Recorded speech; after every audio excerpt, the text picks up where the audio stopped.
동결 해제 요청을 예. 이제 김만배 씨 등이 해야 되는데 예. 그거를 받은 이제 신청을 받은 재판부가 자 그럼 즉시 해제하는 게 마땅하냐 아니면 대법까지 가서 다 보고 와서 하는 게 마땅하냐 뭐 이런 거는 좀 판단을 하겠죠. 예. 그거는 이제 쉽게 말할 수는 없지만 명확한 거는 만약에 지금 사실상 확정된 이 428억 원이 명확하게 사법적으로 확정이 되면 그러면은 그건 그때는 동결 해제해 줘야 되는 게 맞죠. 지금 쟁점은 예. 그래서 이 사람들이 나머지 추징금은 이제 안 내도 되는 거니까 예. 감옥 가서 몇 년만 복역하고 나오면 예. 이 사람들은 큰 돈을 벌겠구나라는 게 지금 그 어떤 논쟁거리가 되고 있잖아요. 예. 정성호 장관은 아니다. 예. 뭐 조국 전 대표도 아니다 이렇게 얘기하는데 그거 어떻게 된 건지 사실관계 좀 얘기해 주세요. 제가 이게 너무 많은 주장 숫자를 가지고서 이런저런 약간 왜곡해서 말씀하시는 분 많고 해서 제가 정확히 설명을 드리면 자 일단은 대장동 민간업자들이 대장동 사업과 관련해서 벌어들인 총 이익금은 객관적 수치가 있습니다. 7,800억 정도 됩니다. 7,800억 원 정도라고 재판부가 적시한 정확히 겁니까? 말하면 예? 7,886억 원 정도 됩니다. 예, 그런데 이건데요. 근데 검찰이 근데 왜 추징금을 근데 이 전액에 대해서 추징을 검찰은 요청했습니다. 왜냐하면 이제 여기서 이제 이 부분을 이해하셔야 되는 게 검찰이 기소를 한 혐의가 크게 이것과 관련해서 이해충돌 방지법 위반 혐의가 있고 예. 배임 혐의가 있습니다. 뭐 특경 배임이든 업무상 배임이든죠.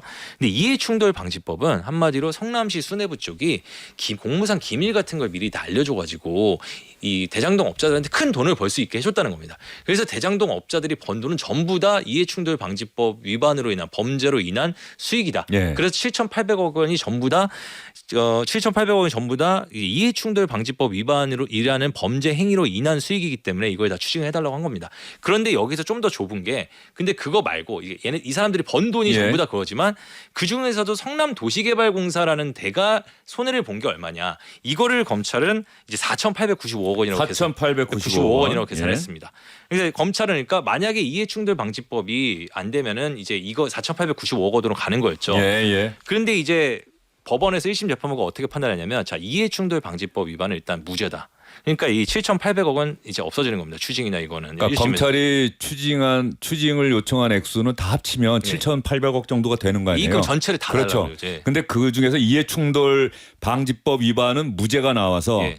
그게 전부 다 인정은 안 된 거다. 네, 그거 전부 다 예. 인정 안 되고 예. 대신에 그 7,800억 중에 이제 검찰 계산 방식에 따르면 예. 그 성남도시개발공사가 피해를 본 게 4,895억 원. 원이니까 예.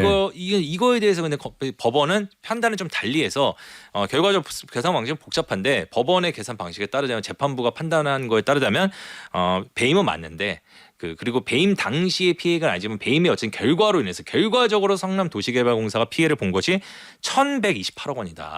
1,128억 원이다. 자, 이건 예. 인정이 된다. 예. 자, 결과적으로 성남도시개발공사가 이 배임행위 때문에 예. 1,128억 원 결과적으로 손해를 봤다. 예. 자, 근데 이 1,128억 원 중에 그러면 이거는 이제 부패 재산이기 때문에 예. 이제 추징을 할 수가 있는데 예. 그런데 그럼 이 중에 얼마라는 거는 이제 재판부가 임의의 재량으로 정할 수 있습니다. 피해 액수를 전부 다 추징하는 게 아니에요? 무조건 추징하는 건 아닙니다. 추징이라는 건 임의의 재량을 정할 수 있는데 이제 얼마 정도 이제 우리가 보기에는 얼마 정도가 적당하냐?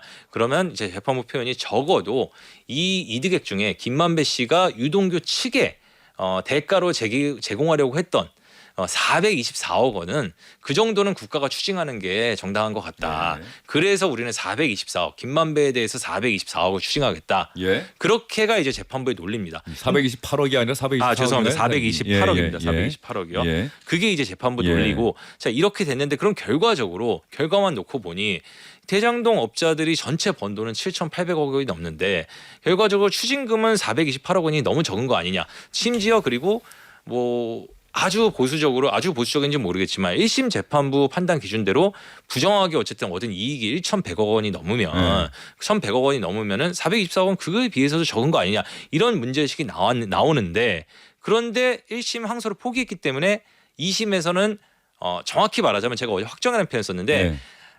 드문 경우로 추징금을 그러니까 올릴 수는 있긴 한데 실질적으로 거의 불가능해졌다는 거죠. 왜냐하면 이게 조금 설명을 드리면 피고인에게 불리하게 판결하기가 어렵잖아요. 이제. 근데 이제 이럴 항소심에서. 수는 있습니다. 예. 그러니까 징역형을 깎으면서 예. 추징금을 올릴 수는 있습니다. 아, 예, 그러면은 이제 대법원 판례상 전체적으로는 불리하지 않았다고 예, 봐서 할 수는 예, 있는데 예. 그런 경우 그렇게 하더라도 아주 소폭 조정이 되는 거죠. 아, 이거 돈하고 네. 징역형하고 이거 등가 상정하기가 쉽지가 않을 것 같아요. 그런 경우가 판례상 있긴 있습니다. 예. 그런데 지금 이제 정성호 장관이나 조국 전 대표가 그 추징이라는 건 몰라서들 다들 그러는데 지금 그것 때문에 엄청난 돈을 벌었는데 일부 428억 거의 10분의 1도 안 되는 예. 그런 돈만 추징한다고 해서 많은 논란이 되는데 그거 말이죠. 성남도시개발공사가 민사로 하는 겁니다. 그렇게 하면 다 해결됩니다라고 하는데 재판부가 그 부분에 관해서 이게 민사로 하려면 이 관련자들의 재판이 다 끝나야 되는 거 아니에요? 그러니까 현실적으로 그렇죠. 그러니까 그렇죠. 물론 뭐 민사라는 게 형사 재판이 없으면 우리는 재판을 못 한다라고 네. 법에 써 있는 건 아니지만 현실적으로는 그런 경우가 대부분이죠. 근데 이제 그래서 이게 뭐냐면 이게 이제 여기에 주장하는 게 그런 주장하는 일부 분들이 원래 범죄 피해자가 있는 범죄 피해 재산은 배임 피해액이라도 환수를 뭐 추징을 못 한다 국가가 법에 그렇게 돼 있다라는데 예.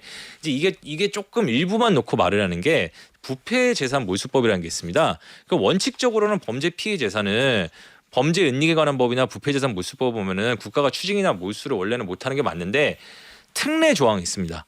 범죄 피해자가 민사소송 절차를 통해서 손해배상 청구 등을 통해서 피해를 회복하는 것이 심히 곤란하다고 인정이 될 경우 이게 부패재산 몰수법 6조 1항인데요. 예. 심히 곤란하다고 그런 민사소송으로 피해 회복을 하는 게 심히 곤란하다고 인정되는 경우에는 국가가 몰수 또는 추징을 할 수 있다고 되어 있습니다. 그리고 네. 그거에 대해서 피해자한테 환부하면 되고요. 환부해 줘야 되고요. 그런데 그래서 이 재판부는 이 사건에서도 이번 사건 재판부도 이번 사건에서는 추징을 했지 않았습니까? 428억 원이지만 추징을 하기 위해서는 그 법에 따라서 반드시 그 조건이 갖춰져야 되는 겁니다. 이번 사건의 경우 범죄 피해자인 배임 피해자인 성남도시개발공사가 민사소송을 통해서 피해 회복을 하는 것이 심히 곤란하다고 볼 수 있는지 심히 곤란하다고 볼 수 있는 경우에만 재판부가 추징을 할 수가 있거든요.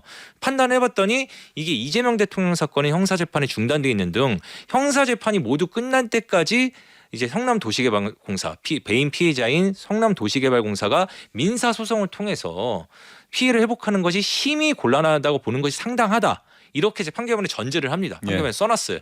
그 다음에 추징액을 정하는 거거든요. 그러니까 이 얘기는 조금 안 맞는 거죠. 왜냐하면 이미 최소한 1심 재판부 판단과는 다른 게 1심 재판부는 이미 현재 상황에서 민사소송으로 피해자인 성남도시개발공사가 피해를 회복하는 것이 심히 곤란한 상황이라 우리가 추징을 했다는데 거기에 대해서 민사소송을 할 수 있으니까 추징이 작은 거는 큰 문제가 아니다라는 취지로 말하는 것은 사실은 1심 재판부의 판단하고는 완전 다른 이야기를 하고 있는 거죠. 여기서 궁금한 건 예. 그 재판부가 피해액이 7천억 원이 검찰은 7천억 원이 넘는다라고 이야기를 했고 재판부도 뭐 1,100억인가 이렇게 인정을 했다고 하는데 그 화천대유 천화동이 아주 오랜만에 생각이 나는데 이 김만배 씨 등은 지금 그 번 돈 말이죠. 예. 돈을 번 거잖아요. 예.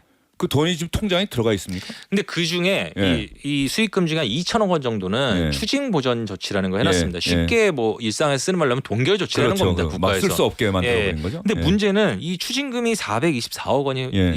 지금은 사실상 확정됐다는 표현이고 예. 이게 정말로 확정이 되면 그럼 동결을 해제해달라고 요청할 수가 있습니다. 그럼 나는 국가에서 나 이제 428억 원 낼게요. 그러니까 나머지 나머지는 1,600억 원은 내가 예. 이제 쓸 수 있게 해. 그러면 풀어줘야 됩니다. 그러면은. 근데 그리고 잠깐만요. 그러면 임찬용 예. 기자, 그 국민의힘의 주진우 의원이 그 관련한 이야기를 좀 한 것 같은데 그 얘기를 좀 들어보고 나서 임찬용 기자 얘기를 좀 이어서 듣도록 하겠습니다. 이제 그 기존의 검찰과 법원에서 김만배 씨가 워낙 이 대장동 비리로 돈을 많이 벌어놓으니까 자기 명의 부동산과 예금에서 2천억 정도가 넘었어요. 예. 그러니까 2,070억 정도를 국가에서 동결을 해놓은 겁니다. 지금 현재도 동결이 돼 있거든요. 예. 이거 즉시 풀어줘야 됩니다. 이제는. 지금 아까 말씀드렸다시피 428억이 국가가 환수할 수 있는 최대 금액이잖아요. 그 이상을 묶어두는 건 불법이에요. 그렇지 않습니까? 국가가 어떤 받을 돈이 428억밖에 없는데 2천억을 묶을 수는 없는 거죠. 그렇죠. 그래서 1,600억 가까이를 지금 당장 김만배 씨한테 돌려줘야 되고요. 김만배 씨가 이게 동결된 자산이 풀리면 그 예금으로 부동산을 사도 되고 그 부동산을 또 있는 부동산을 팔아도 되고 채널A의 주진우 의원이 나가서 한 이야기인데 지금 이찬용 기자가 하려고 했던 얘기랑 비슷한 것 같은데 주진우 의원은 즉시 해제해야 합니다라고 이야기를 하네요. 근데 그거는 이제 법원에서 판단을 하겠죠. 예. 이제 왜냐하면 이제 428억이 사실상 확정됐지만 아까 말씀드린 것처럼 뭐 경우에 따라서는 2심에서 징역형이 좀 내려가면서 추징금 뭐 그런 경우가 흔치는 않지만 올릴 수도 있는 거고 여러 가지 가능성이 있어서 뭐 대법원에서 형이 확정되기 전까지는 뭐 이게 반드시 법원이 즉시 풀어줄 거다라고 장담을 할 수 없지만 어쨌든 조치가 법원이 풀어주는 조치는 취해야 한다. 만약에 예. 428억 원이 됐던 어쨌든 추징금이 확정이 되면 사법 절차를 통해서 그럼 풀어줘야죠. 예. 근데 그리고 그 항소심까지는 일단 또 지켜봐야 된다는 얘기네요. 근데 항소심 근데 그건 이제 그러니까 동결 해제 요청을 예. 이제 김만배 씨 등이 해야 되는데 예. 그거를 받은 이제 신청을 받은 재판부가 자 그럼 즉시 해제하는 게 마땅하냐 아니면 대법까지 가서 다 보고 와서 하는 게 마땅하냐 뭐 이런 거는 좀 판단을 하겠죠. 예. 그거는 이제 쉽게 말할 수는 없지만 명확한 거는 만약에 지금 사실상 확정된 이 428억 원이 명확하게 사법적으로 확정이 되면 그러면은 그건 그때는 동결을 해제해 줘야 되는 게 맞죠. 자, 정성호 법무부 장관 그리고 정성호 장관을 뭐 정책적으로 보좌하는 사람인 모양이죠. 예. 조상호 정책보좌관 얘기 한번 들어보겠습니다. 몰수나 추징은 피해자가 없는 경우 하는 겁니다. 국가가 대신 하는 거거든요. 이 사건은 피해자가 있습니다. 그리고 일부 한 2천억 정도는 이미 몰수 보존이 돼 있습니다. 그리고 이미 이 사건의 피해자라고 규정되어 있는 성남도시공사에서는 민사소송을 제기하고 있거든요. 그렇기 때문에 일부 언론에서 7천억을 갖다 받지 못하게 만들었다고 전혀 사실과 다른 겁니다. 민사소송에서 관련들을 입증 제대로 하게 되면 좀 받을 수 있는 겁니다. 정확하게 전체 6천억 조금 안 되는 총 수익에서 예를 들면 그 3천억 정도가 이제 공사가 가져가야 될 돈입니다. 왜냐면 50%니까. 1,800억은 이미 회수했으니, 그러니까 이익 배당으로 회수했으니 나머지 한 1,120억 정도를 회수 못한 거예요. 이것 때문에. 근데 그 1,120억에서 김만배가 갖고 있는 지분 한 550억. 최소한 뇌물성 수익 정도는 우리가 해도 되지 않을까? 그래서 이번에 그거를 한 거고요. 그러면 그렇게 한 거를 제외한 나머지 범죄 수익은 그 사람들이 가져가느냐? 이미 성남시가 소송을 제기해놓은 상태고 여기다 가압류까지 해놨어요. 추징보전된 2천억에다 가압류를 해놨기 때문에 거기 범죄 수익 환수하는 데는 아무런 문제가 없습니다.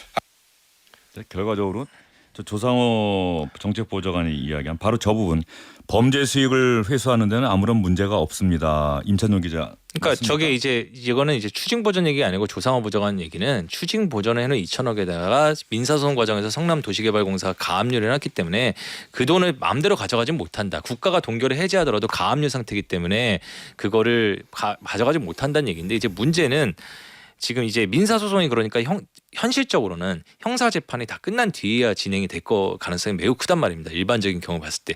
그랬을 때 1심 재판부가 보기에는 그때까지는 최소한 성남도시개발공사가 피해를 이제 민사소송을 통해서 되돌려 받기가 굉장히 어려운 상황이고 심히 곤란한 상황이다라고 전제를 한 것이고 두 번째로는 현실적으로 이게 민사소송으로 사실은 피해를 되돌려 받는다는 게 쉬운 일은 아닙니다. 그렇죠. 그리고 예, 민사소송은 사실 형사소송이 끝이 나야 형사소송 판결을 근거로 드는 경우가 많잖아요. 그리고 가장 네. 결정적으로 지금 또 논란이 되는 거는 그 정부에서 이제 배임죄 폐지를 지금 추진하고 있지 않습니까? 예. 근데 지금 1심에서 배임죄 유죄난 부분 때문에 2심에 가서도 지금 이게 424억이라는 추징을 한 해 만에 이런 얘기가 나오는 건데 배임죄가 폐지가 되면 이게 면소 판결이 됩니다. 그럼 배임죄 부분이 없어지거든요. 그러면 추징금도 없어지는 것이고 아이고. 그러면은 배임죄가 면소가 되면 형사에서 유죄가 안 나오는 거기 때문에 물론 이론적으로는 형사에서 유죄가 안 나왔다고 해서 반드시 민사에서 뭐 돈을 못 받게 되느냐 그건 아니지만 현실적으로 우리 민사 재판을 봤을 때 형사에서 무죄가 선고되는 거에 대해서 돈을 민사에서 가져갈 가능성은 좀 많이 낮아진다고 볼 수 있죠. 알겠습니다. 임찬용 기자 이야기를 듣다 보니까 그런 생각이 드네요. 뭐 항소를 하고 안 하고 얼마든지 수사기관이나 법무부에서 하는 일이니까 판단할 수는 있는데 생각해 보면 범죄 수익, 범죄자들이 범죄를 통해서 얻은 돈 이건 당연히 많은 사람들의 법상식은 국가가 환수를 해서 그 수익을 얻지 못하도록 하는 게 우리가 생각하는 정의 아닙니까?